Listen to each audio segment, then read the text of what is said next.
everyone. Welcome to Mindgasms. So, I am Andrew, aka Evil Critical Race Theorist Mindgasms, for the purposes of this video.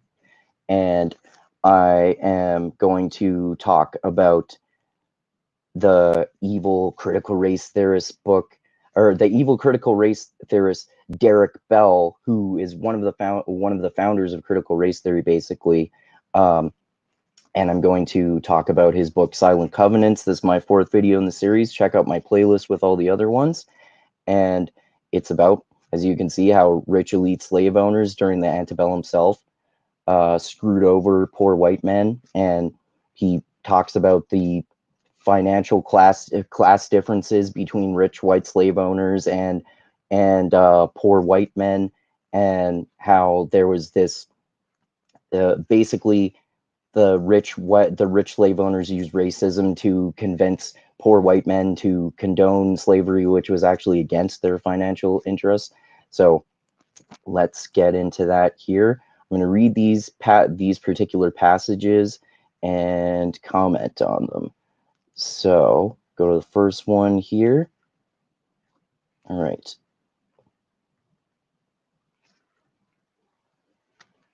That is, oh, wrong page. Sorry, give me a sec here. Here we go. All right. Tried to make that as large as I could so you can read along with me while I'm reading it if you want to. All right. The slavery understanding. Historian Edmund Morgan explains that plantation owners in the early 17th century recognized that they needed a stable workforce to grow and profit from tobacco. Because Native Americans would escape or die. I didn't know like what I'm about to say about the intentional idea to exploit specifically Black people, and I didn't know that that they thought Native Americans would escape or die and they'd be harder to keep as slaves. I mean, obviously, when Americans first arrived, they committed mass genocide of a bunch of Native people, and a lot of them died from diseases that they weren't adapted to, and all that kind of stuff. So maybe it was that they had already experienced this level of resistance from Native people because they weren't. It's not like Black people were willing to be enslaved or any shit like that, of course. But maybe they thought it would be easier to just bring Black people over from Africa and force them to be in that life. I don't know. Anyway. Because Native Americans would escape or die, and the indentures of whites came to an end, the solution over a decade or so was to sentence African laborers to slavery, indenture for life. Maybe it wasn't indentured servitude for white people for life or for Native Americans. I'm not sure. Indenture for life. The landowners convinced working class whites to support African enslavement as being in their interest, even though these yeoman workers could never compete with wealthy landowners who could afford slaves. Like I said, the rich white elites convinced the poor whites that it was in their financial interest to condone slavery, whereas in reality, they did not receive any of the financial benefits that the rich white men received from enslaving an entire race of people. Anyway, slaveholders appealed to working class whites by giving them the chance to vote. So, imagine that. Hey, just accept that these people are going to be our slaves now. It'll be good for you, and we'll give you voting rights. That's why basically these rich slave owners were kind of like the elites of the day, because they had so much influence on politics in this way. By giving them the chance to vote and by urging them, owing to their shared whiteness, to unite against the threat of slave revolts or escapes. See, they used racism, working class white people with the rich white slave owners, in spite of the fact that slave revolts or escapes would probably have no impact whatsoever on the working class white people, because they didn't enslave anyone, because they couldn't afford slaves like the rich white elites. So the strategy worked. Wealthy whites retained all their former prerogatives, but the creation of a black subclass enabled poor whites to identify with and support the policies of the upper class. With the safe economic advantage provided by their slaves, large landowners were willing to grant poor whites a larger role in the political process. Like I said, hey, condone slavery. Well, we'll let you vote, because not all white people had the right to vote, I guess. Poor whites a larger role in the political process. Thus, paradoxically, slavery for blacks led to both greater freedom for poor whites and an economic structure that would keep them poor, because they would keep being subservient to the rich white elites who did things against the financial interests of the working class white people. All right, so let's go to this next section here.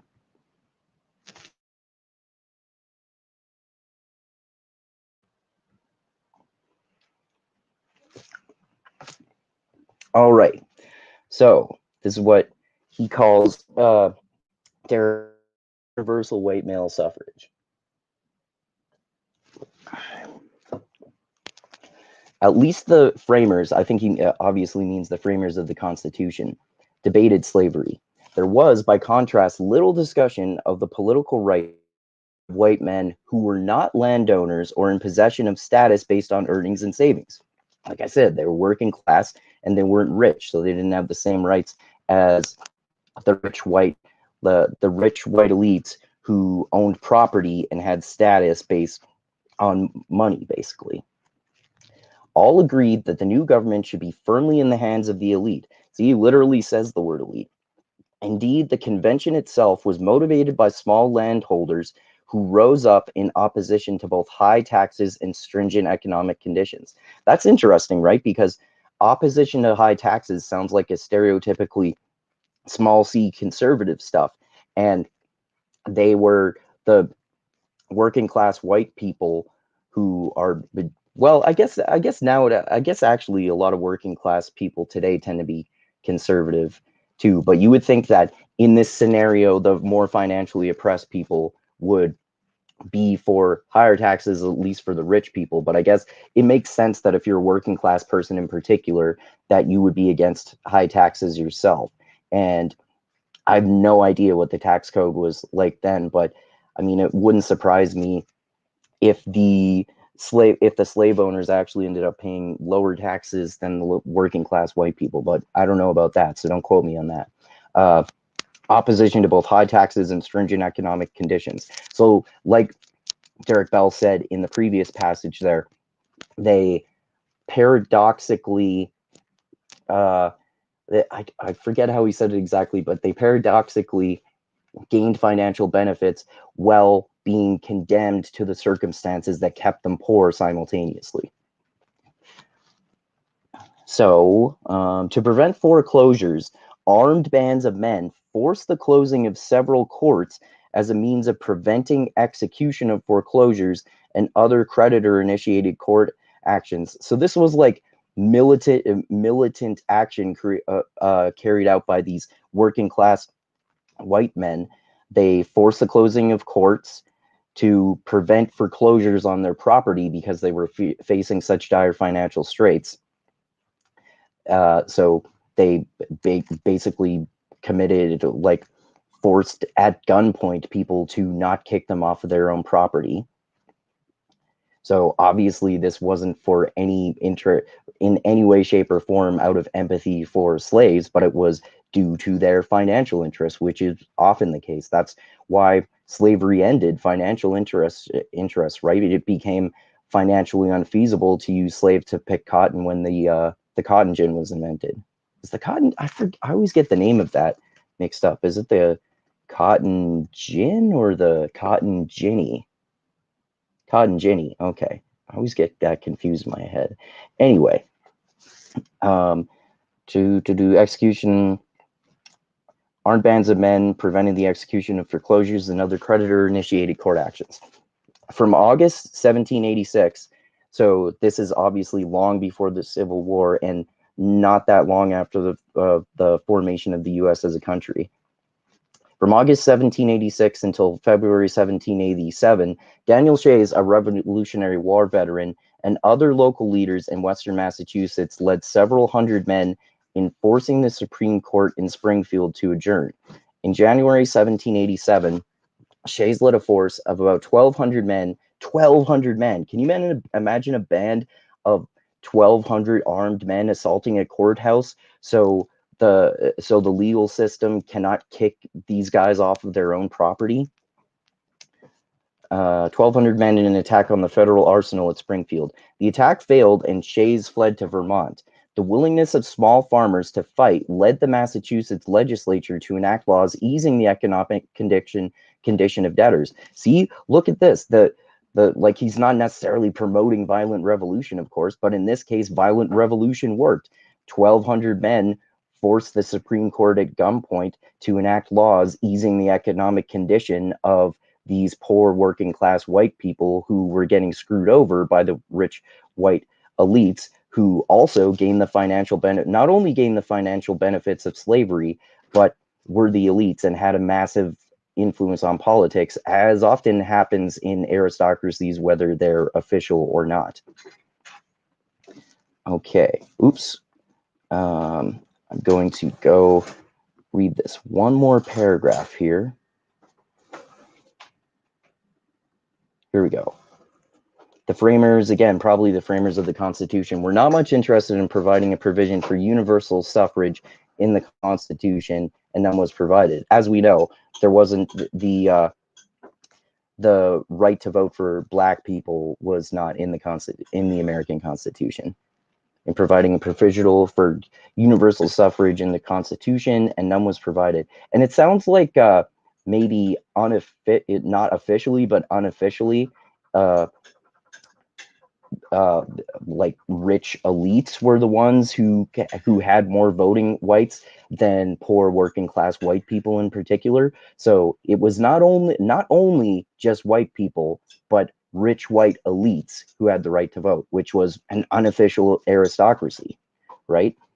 Okay. Thus, each state set its own voting requirements, which usually included residence and property ownership. So if you're there, that's how it worked, right? There weren't federally enforced voting rights, so it was up to each state. So in many states, if you were a poor working class white person, then you couldn't vote because you didn't own property.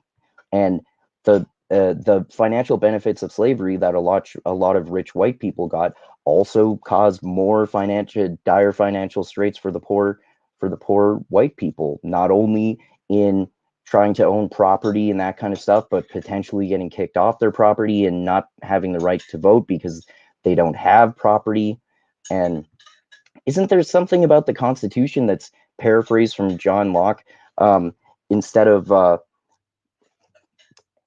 John Locke himself, the famous British empiricist philosopher, of course, used that famous quote, "For life, liberty, and the pursuit of property," but they changed the pursuit of property to the pursuit of happiness in the American Constitution. So that was good, but property rights was still a majorly important thing for Americans, and it still is for many Americans today, particularly libertarians, because they like worship property like it's this religious idol, right? You can definitely tell that about anarcho-capitalists in particular. Anyway, usually included residence and property ownership for people to be able to vote, even if you were white. In the first half of the 19th century, advocates and opponents of expanding the right to vote often resolved their differences through compromises that banned Blacks from the polls while opening them to white men. See, for carrying forth the racism. Okay, we'll give you voting rights, but not these Black people, okay? We're all white people. We're all white here. We're all white people here, so, we're good. We can be united together. None of us are Black people, team white people, right? Okay, anyway, banned Blacks from the polls while opening them to white men. By 1840, 93% of the northern free black population. This is part of it too. There wasn't slavery in every state, because in some states it was legal, in some states it was illegal. But the people people were still doing it in states where it was illegal. Of course, they were just doing it illegally. And as far as I know, at least, uh, anti-slavery laws were not harshly enforced or anything like that. I mean, correct me if I'm wrong in the comments, but I think that was probably the case. Anyway, so 93% of the northern free black population lived in states that completely or practically excluded them from the right to vote. Now, also, you have to think about the fact that it was still the case that in 1840, that the vast majority of black people were not free. And so, of that small number of black people who were actually free, the vast majority of them, 93%, didn't have the right to vote, which is part of what led to the civil rights movement with Martin Luther King in the 1960s, fucking 80 years later, right? And obviously before that, 63 or so was the American Civil War. Yeah, I think so. About 20 or 23 years or so later, after 1840, that was the Civil War, which ended slavery by dividing the country against itself. And then, like I said, 18, I guess I got my math wrong in the first place. 100 years or so after the Civil War was when Martin Luther King and civil rights and all that kind of stuff became way more popular and actually led to black people having voting rights and all that kind of stuff, right? Anyway, only in New England, where many free blacks had lived for decades and where, in any event, their numbers were few, could blacks vote on an equal basis with whites. See, I didn't know that black people had equal voting rights to white people in New England. And this is an important point, that the important thing to underscore here. Just like how it's important to underscore that this supposedly woke, evil critical race theorist, Derrick Bell, contrary to what professional manglers of philosophy like Jordan Peterson and James Lindsay say, this isn't a fucking woke point at all. Talking about class division between white people during slavery is like a conservative thing that someone like the conservative economist Thomas Sowell would do. So that's why I'm doing this whole series, to show people that critical race theory is not anywhere near as cringy or threatening as a lot of public intellectuals like James Lindsay and Jordan Peterson and Ben Shapiro claim it is. And this one in particular makes sense too. Like, he's talking about, he didn't have to point out the fact that in New England there were free black people who had equal voting rights as white people. You would think that some woke critical race theorists wouldn't do that, right? This is why I like to always highlight the difference between critical race theory and anti-racism, because the anti-racism of people like Robin DiAngelo and her books like White Fragility is way more fucking woke than anything in critical race theory. Critical race theorists, particularly founders like Derrick Bell, it depends on his book too, because I've read one of his books called Faces at the Bottom of the Well, which I thought was way more cringy than this book. But just one sec. That it's the anti-racism in particular that is the more cringy shit, like Robin DiAngelo. But anti-racists disagree with each other too. Like, for example, Ibram X. Kennedy, who wrote How to Be an Anti-Racist, thinks that black people actually can be racist, contrary to what Robin DiAngelo believes, which is that black people cannot be racist. The same, she agrees with Ta-Nehisi Coates on that point, right? And like, there's a difference between critical race theorists too. Some other critical race theorists are more like woke and cringy than Derrick Bell, and like I said, even some of his books, like Faces at the Bottom of the Well, are more cringy than this book. But like I'm pointing out, the majority of Derrick Bell's work, as far as I know anyway, including particularly this book, is comprised of mostly Very shocking information if you believe what you hear about critical race theory from like fucking intellectual frauds like Jordan Peterson and James Lindsay. Anyway, so let's get to the end of this here. New England, even though their numbers were few, blacks could vote on an equal basis with whites. New York set property and residence requirements for black voters not required for whites. Oh, that's an important part too. So there was this financial divide between the rich white elites and the poor working class whites, partially because the poor working class whites didn't have the right to vote because they didn't own property. And then the rich white elites basically decided, okay, you poor working class whites can get voting rights, but not black people. What team white people, right?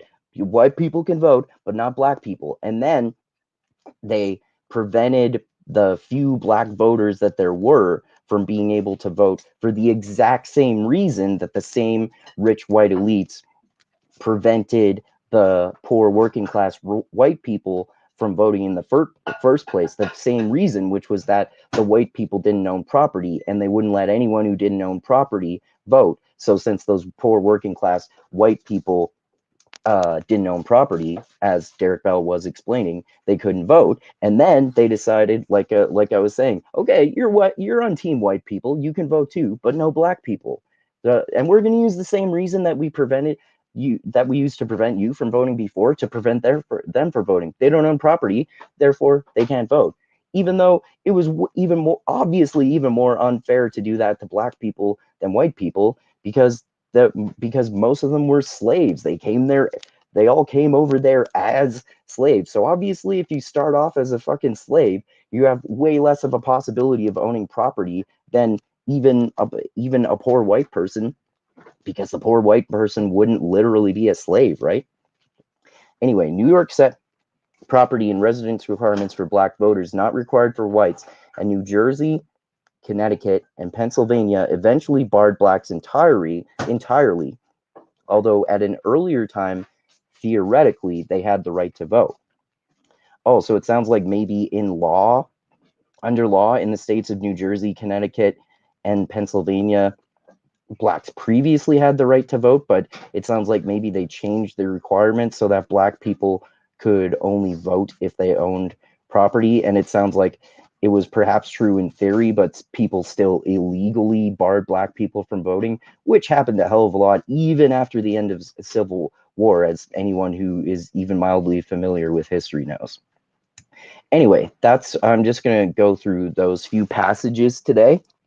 So I hope you enjoyed my video going more into critical race theory.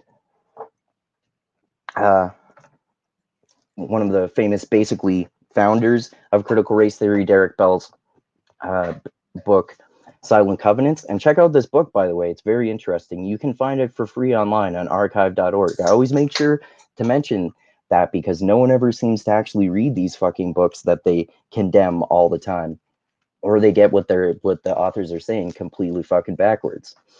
Anyway, check out that book, and like I said at the start of this, check out the other previous 3 videos in this series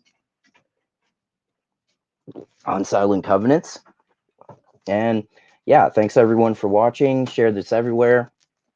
Tell people the truth about critical race theory rather than this stupid misinformation and bullshit that people like James Lindsay, Ben Shapiro, and Jordan Peterson are spreading about it. Subscribe to the channel if you haven't already. Check out my bell to be notified. Click that bell to be notified when I come out with new videos. Next one will probably be my podcast with my friend Dusty, who I often talk with, and we're going to discuss the 4th book in the original Dune series by Frank Herbert called God Emperor of Dune. So check that out as well. It's the one in which Leto, the ruler of the intergalactic empire, turns himself into a giant sandworm to save humanity. So it's pretty bizarre. So check that out too. And oh yeah, to check out my Patreon link. For my Patreon page, rather. The link is in the description as always. And like I always say, always remember, most importantly, always remember this: the funk cures all, and groove is in the heart. And Derrick Bell is actually a pretty interesting author, and his book Silent Covenants is completely, in many ways, completely the opposite of what you would expect from the picture of critical race theory that professional manglers of philosophy like Jordan Peterson, Ben Shapiro, and James Lindsay paint, the picture that they paint about it. Anyway, thanks again, everyone, and keep spreading mindgasms everywhere, and adios until next time.